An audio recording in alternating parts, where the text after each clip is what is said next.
Before Super Mario World, there was Super Mario Bros. 3, and in this game there were so many enemies introduced to a Mario game for the first time that eventually became staple characters to see in the series. In this video, I'm going to list the top 5 enemies from Super Mario Bros. 3, and enemies will be placed on this list based on how unique their concept is, how well they were implemented into the game, and how big of a lasting impact that they left on the Mario series. Let me start with some honorable mentions because there were so many awesome enemies introduced in Mario 3, I think I should at least mention them. Some runner-ups for this list were the Fire Snakes, the Kuribo Shoe Goombas, the variations to the Hammer Bros, and the Angry Sun. All of those are enemies that were introduced in Mario 3, but they either were variations of existing enemies, or they just didn't have a large enough of a lasting impact to make the cut. And with that being said, let's get started. For number 5, I chose the Rocky Wrench. While the Monty Mole may appear in more games, you may be surprised that the Rocky Wrench enemy was actually introduced first. These two are very closely related to each other, and this is further backed up by them being the same enemy slot in Super Mario Maker, with you having to shake one to make the other appear. The Rocky Wrench enemy has a very cool concept in my opinion. They hide in the floor of what's usually an airship stage and then pop out throwing a wrench at Mario. Not only is the wrench damaging to Mario, but if he comes in contact with the mole throwing the wrenches, he will be damaged as well. This can make the Rocky Wrenches a decently challenging enemy, as the only way to defeat them is by stomping on their heads, but because they go back into the floor of the stage, it's difficult to actually jump on them. This combined with the several other harmful elements within a stage can create a situation that will most likely result in death for our favorite plumber. An enemy this awesome in concept will almost always appear in more games, and the Rocky Wrench has made several appearances since the initial one in Mario 3. In main series titles such as some new Super Mario Bros. Games or Super Mario 3D Land, the Rocky Wrench acts in almost an identical way to how they did in Mario 3, but in spin-off titles it starts to get interesting. In kart games, they're mainly used as hazards on stages, which I think is a pretty interesting idea. Why have a wall in the way when you could have an enemy that pops out of the floor and throws wrenches? They also appear in some Paper Mario titles where they act as regular enemies. Also love how in Color Splash they can either throw regular sized wrenches or large ones, which provides an extra challenge to the player. I think little additions like that are pretty interesting along with this enemy concept in general, which is why the Rocky Wrench is at number 5.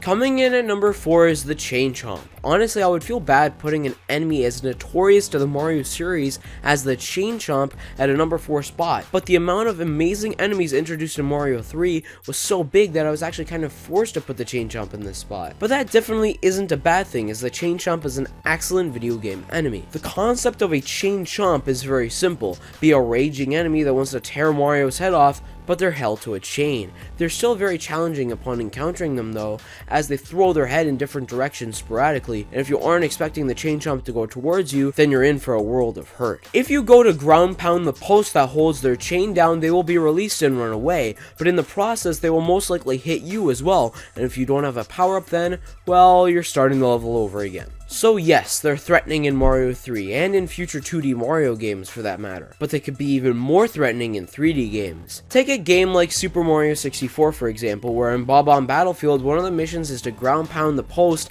that the Chain Chomp is on 3 times, so then the Chain Chomp will go and break the gate so you could get the star. However, it's way more difficult than I make it sound, as those sporadic movements are now in a 3D space. So yes, while there is more space for you to avoid those lunges, there's also more space for the Chain Chomp to hit you, so there's a trade-off there. The Chain Chomp has appeared in several Mario Party games, kart games, and other spin-off titles, acting as a hazard in almost every one. This enemy is such a memorable one, which is why it's number 4 on the list. When inside a castle, you always look out for enemies in front of you that might pose a threat, but the enemy at number 3 changed that. This enemy is the Thwomp. Coming in from the top of the stage to squash Mario out of existence, these enemies are an awesome concept. There are rock squares, mostly seen with spikes around them, that can damage Mario at any side. They're a very scary enemy to encounter when there are many obstacles around, because like I mentioned, in a Mario game you're usually more focused on what's in front of you rather than what's above. Their appearance in Mario 3 is a very memorable one, with Thwomps being some of the most common enemies to encounter in castles, but after Mario 3 there began a time where these enemies were everywhere. After Mario 3 they appeared in Mario World and then in Super Mario 64, but in Super Mario 64 the Whomp made its first appearance. If you couldn't simply tell by the name, the Whomp is a derived species from the Thwomp. along with a plethora of other notable Mario enemies. So, not only does the Thwomp itself appear in several spin-off titles after Mario 3, but all of the species of enemies created out of inspiration from the original Thwomp are in plenty of Mario titles as well. But what does the Thwomp do in spin-off titles? Well, sometimes it's an enemy in a Paper Mario type game where you have to avoid it, and if you don't, you'll be forced into a battle with it, but other times, like in kart games, it serves as an obstacle that you have to watch out for. Like the Rocky Wrench, the Thwomp isn't always in your way, but unlike how the Rocky Wrench comes out from under you, the Thwomp comes out from above. To wrap it up, I'd like to point out that the small details about the Thwomp make it that much better of an enemy, like the unique crashing sound and facial expressions. Because of these reasons, I chose the Thwomp for the number 3 spot. In Mario games, when you encountered a Koopa Troopa, you would normally stomp on it and kick the shell away. While this is an amazing concept on its own, somebody decided to create an undead Koopa Troopa as an enemy.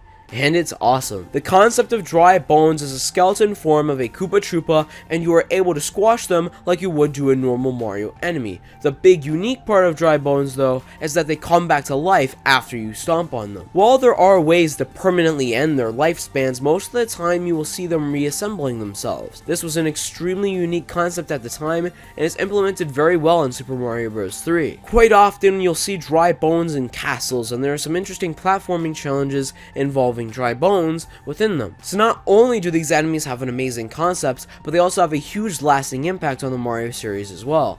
After Mario 3, they would go on to appear in several regular Mario games, serving the same purpose as they did in the original Mario 3, being an enemy.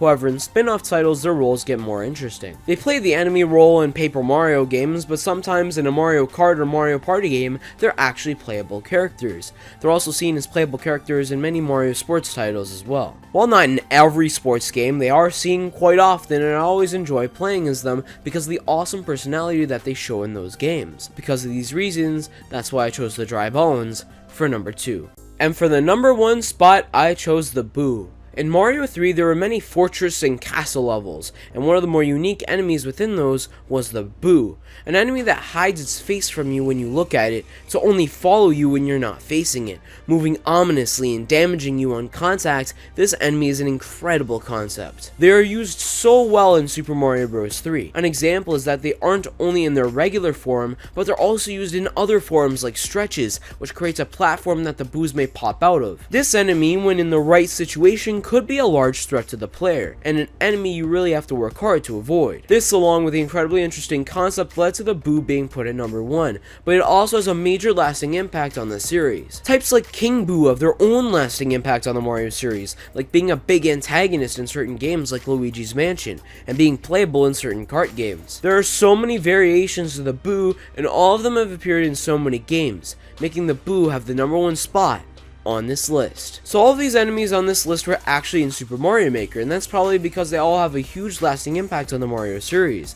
But in the video I have on the left, I list the 5 enemies that weren't included in Mario Maker that I think deserve to. I also made a similar video to this, except about Super Mario World, which you can check out on the right. I think you'll like both, and for the latest on the channel, consider subscribing. Thank you so much for watching.